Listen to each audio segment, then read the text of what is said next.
மாண்புமிகு முதலமைச்சர் அவர்களும் இன்னைக்கு எதிர்கட்சி தலைவராக இருக்கிற நானும் ஒரே காலேஜில் படிச்ச ஓல்டு ஸ்டூடெண்ட். ஒரே காலேஜில் நாம படிச்சிருந்தாலும் அரசாங்கத்தை நடத்துறதுல திமுக தான் சீனியர் பேட்ச். அது உங்களுக்கு தெரியும். 1967 ஆட்சிக்கு வந்தது திமுக தான். நாங்க தான் சீனியர்ஸ். ஆச்சி மசாலா எந்த சமையலும் ருசி தேடும் ரகசியம் 20 ரூபாய். அந்த அடிப்படையில் எங்களுடைய நாலேஜையும் எக்ஸ்பீரியன்ஸையும் நாங்க ஷேர் பண்ணிக்க ரெடியா இருக்கோம். அதை ஏத்துக்க நீங்களும் தயாராக இருங்க. ஏன்னா நமக்கு எப்பவுமே தமிழ்நாட்டு மாநிலத்துடைய நலன்தான் மிக மிக முக்கியம். மாண்பு பேரவைத் தலைவர் அவர்களே, நீங்க போட்டியின்றி தேர்வாகியிருக்கீங்க. மாண்பு முதலமைச்சரும் எதிர்கட்சி தலைவரான நானும் உங்களை அவை முன்னவரும் இந்த இருக்கையில உட்கார வச்சிருக்கிறோம், அமர வச்சிருக்கிறோம். இன்னைக்கு உங்க கையை பிடிச்சி அழைச்சிட்டு வந்து உட்கார வச்சிருக்கிறோம். இனி எங்க ரெண்டு தரப்பையும் நீங்க தான் கையை பிடிச்சி அரவணைச்சு கோவம் இல்லாம கோவப்படாம, நீங்க கோவப்பட மாட்டீங்கன்னு தெரியும். உங்களை கோவப்படுத்துற மாதிரி எந்த செயலையும் நாங்க செய்ய மாட்டோம். மாண்பு முதலமைச்சர் அவர்கள் நேற்று எங்களுடைய தலைவருடைய வீடுகளுக்கும் அனைத்து கட்சி தலைவருடைய வீடுகளுக்கும் சென்று வாழ்த்துக்கள்லாம் பெற்றுக்கிட்டு போனார். அந்த அரசியல் நாகரிகம் இந்த பேரவையிலும் தொடரணும் அப்படிங்கிறதா எங்களுடைய எண்ணம், எதிர்பார்ப்பு. ஏற்கனவே நான் சொல்லியிருந்தாலும் மறுபடியும் சொல்ல விரும்புறேன். திராவிட முன்னேற்ற கழகம் இந்த சட்டப்பேரவையில எதிரி கட்சியா இல்லாம ஒரு ஆக்கப்பூர்வமான எதிர்கட்சியாக நிச்சயம் செயல்படும். எங்க தலைவர் அவர்கள் சொன்ன மாதிரி திராவிட முன்னேற்ற கழகம் என்னைக்குமே ஒரு ஆக்க சக்தி தான். மாண்புமிகு பேரவைத் தலைவர்களே, இந்த பேரவைக்குன்னு ஒரு மிகப்பெரிய வரலாறு இருக்கு. இன்னைக்கு இந்தியாவில் பண்பாட்டு ரீதியாகவும் பொருளாதார ரீதியாகவும் தமிழ்நாடு சிறப்பா முன்னேறி இருக்கு. அப்படின்னா இந்த பேரவையில் நடந்த விவாதங்கள், எடுக்கப்பட்ட முடிவுகள், இயற்றப்பட்ட சட்டங்கள், நிறைவேற்றப்பட்ட தீர்மானங்கள், இதெல்லாம் தான் ஒரு காரணம். பிற மாநிலங்களுக்கெல்லாம் ஒரு எடுத்துக்காட்டாக வழிகாட்டக்கூடிய வகையில் செயல்பட்டு இந்தியாவையே திரும்பி பார்க்க வச்ச சட்டமன்ற பேரவை இந்த தமிழ்நாட்டு சட்டமன்ற பேரவை. அப்படிப்பட்ட இந்த பேரவையில ஆரோக்கியமான ஆக்கப்பூர்வமான விவாதங்களுக்கு இடம் கொடுத்து ஜனநாயக மாண்புகளுக்கு முக்கியத்துவம் கொடுத்து பேரவைத் தலைவர் அவர்கள் என்றைக்கும் நடுநிலைமையோடு செயல்பட வேண்டும் என்று நாங்கள் அனைவரும் விரும்புகின்றோம். நாம இங்க ஆளுங்கட்சி எதிர்கட்சி அப்படின்னு எதிர் வரிசையில் உட்கார்ந்து இருந்தாலும் தமிழ்நாட்டுடைய வளர்ச்சின்னு வரும்போது நாம் அனைவரும் ஒரே வரிசையில முன் வரிசையில் நின்று உழைக்கணும்னு நான் விரும்புகிறேன். அதைத்தான் தமிழ்நாட்டு மக்களும் எதிர்பார்த்துக்கிட்டு இருக்கிறாங்க, விரும்புறாங்க. திராவிட முன்னேற்ற கழகமும் அதைத்தான் விரும்புது.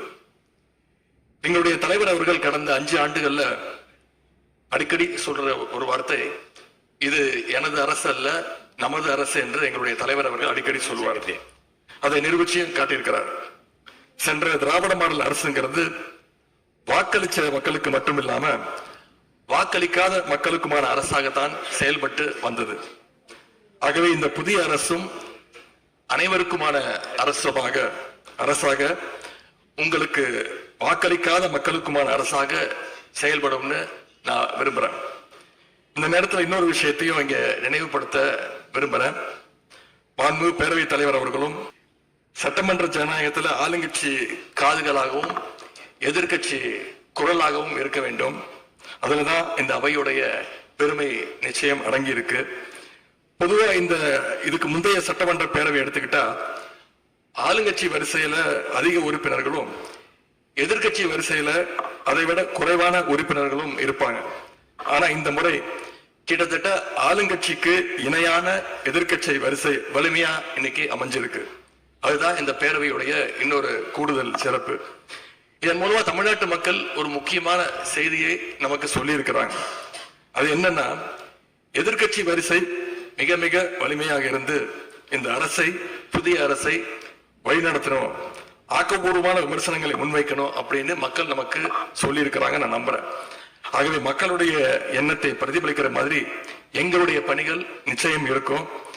மாண்புமிகு பேரவைத் தலைவர் அவர்களே, இந்த அரசு பொறுப்பேற்ற நிகழ்ச்சியில் நடந்த ஒரு நிகழ்வை இங்க நான் சுட்டிக்காட்ட விரும்புகின்றேன். ஏற்கனவே சுட்டிக்காட்டியிருக்கிறாங்க.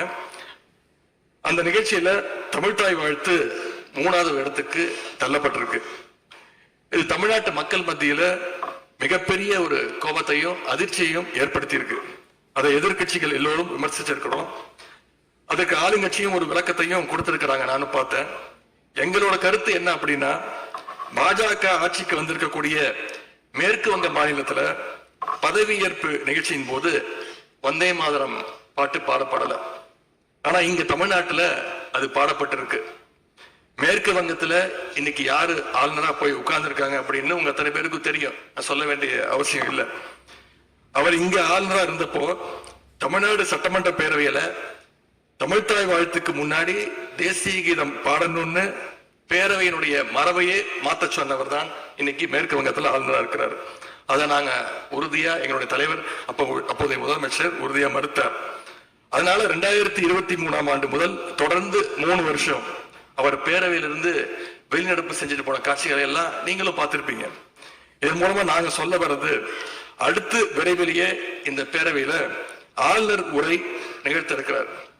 ஆகவே ஏற்கனவே உங்களுடைய அரசனுடைய பதவியேற்பு விழாவில் நடந்த அந்த சம்பவம், அந்த தவறு மீண்டும் இந்த பேரவையில நடப்பதற்கு நீங்க அனுமதிக்க கூடாது. நாங்கள் அனுமதிக்க மாட்டோம். பேரவையில் மட்டுமல்ல, தமிழ்நாட்டில் நடக்கக்கூடிய எந்த நிகழ்ச்சியாக இருந்தாலும் சரி, அரசு நிகழ்ச்சியாக இருந்தாலும் சரி, எந்த நிகழ்ச்சியாக இருந்தாலும் சரி, தமிழ்தாய் வாழ்த்து என்றைக்கும் 2வது இடத்திற்கு நாம தள்ளி போக விடக்கூடாது. இந்த அரசு அதற்கு அனுமதிக்க கூடாது என்று நான் இங்கே கேட்டுக்கொள்கின்றேன். ரொம்ப விழிப்போடு இருந்து நம்முடைய உரிமையை மரபை பாதுகாக்கணும்னு உங்களை எல்லாம் வலியுறுத்தி நான் கேட்டுக்கொள்கின்றேன். அன்பு பேரவைத் தலைவர் அவர்களே, வண்டிக்கு பிரேக் எப்படியோ, ஒரு காலைக்கு மூக்கனாங்கேறு எப்படியோ, அப்படிதான் ஆளுங்கட்சிக்கு எதிர்கட்சி அப்படின்னு பேரறிஞர் அண்ணா அவர்கள் நமக்கு சொல்லியிருக்கிறார். ஆகவே பேரறிஞர் அண்ணா சொன்ன வழியில ஆளுங்கட்சியினுடைய செயல்பாட்டை உற்று நோக்கி உங்களுடைய நிறைகளை குறைகளை சுட்டு காட்டுகின்ற ஒரு ஆக்கப்பூர்வமான எதிர்கட்சியாக நாங்கள் நிச்சயமாக செயல்படுவோம். இந்த அவைக்கு புதியவங்க, ஃபர்ஸ்ட் டைம் எம்எல்ஏஸ் நிறைய பேர் வந்திருக்கிறீங்க. அதுல மிகுந்த மகிழ்ச்சி.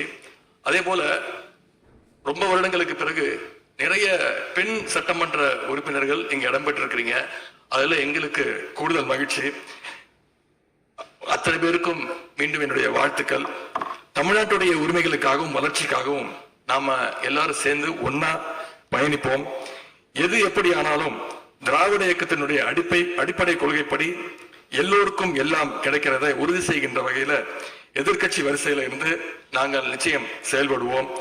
நடந்து முடிந்த தேர்தலில் ஆட்சி அமைப்பதற்கான பெரும்பான்மையை ஆளுங்கட்சிக்கு மக்கள் வழங்காமல் போனாலும் திராவிட முன்னேற்ற கழகத்துடைய தலைமையில் தேர்தலை சந்திச்சு வென்ற தோழமை இயக்க சட்டமன்ற உறுப்பினர்களுடைய ஆதரவோடு ஆட்சி அமைத்திருக்கக்கூடிய புதிய அரசிற்கும் மாண்பு முதலமைச்சர் அவர்களுக்கும் என்னுடைய வாழ்த்துக்களை நான் மீண்டும் தெரிவித்துக் கொள்கின்றேன். மாண்புமிகு பேரவைத் தலைவர் அவர்களுக்கும் பேரவை துணைத் தலைவர் அவர்களுக்கும் என்னுடைய நன்றி. உங்களுடைய பணிகள் சிறக்கட்டும். மீண்டும் என்னுடைய வாழ்த்துக்களை தெரிவித்துக் கொள்கிறேன். நன்றி, வணக்கம். வெல்க தமிழ், வாழ்க தமிழ்நாடு. மக்களை பிரிக்கும் சனாதானம் நிச்சயம் ஒழிக்கப்பட வேண்டும். நன்றி, வணக்கம்.